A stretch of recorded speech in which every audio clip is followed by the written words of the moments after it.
Centum நேயர்களுக்கு அன்பு வணக்கம். இப்போ நம்ம என்ன பார்க்க போறோம்னா மரபு சொற்கள்ல ஒளிமரபு சொற்கள் பார்க்க போறோம். சரிங்களா? அந்த ஒளிமரபு சொற்கள்ல குயிலினுடைய ஒளிமரபு என்னன்னா கூவுதல். ஆக குயில் கூவும், கிளி கொஞ்சும், சிங்கம் முழங்கும், யானை பிளிரும், மயில் அகவும், கூகை குழரும், நரி ஊளையிடும், காகம் கரையும், குதிரை கனைக்கும். சரிங்களா? அதே போன்று வினை மரபு சொற்கள், அதாவது ஒரு சில வினைக்கும் பார்த்தீங்கன்னா நம்ம வினைனா செயல், ஒவ்வொரு செயலுக்கும் நம்ம தமிழ்ல தனித்தனியான மரபு சொற்கள் இருக்கு. அது என்னன்னு நம்ம பார்க்கலாம்.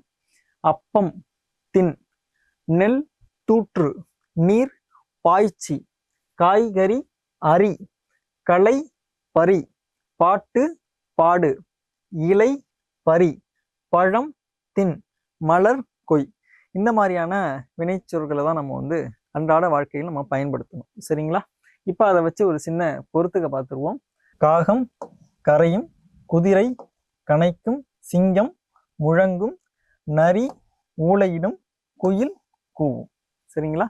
மீண்டும் ஒரு நல்ல தகவலோடு உங்களை சந்திக்கிறேன். நன்றி, வணக்கம்.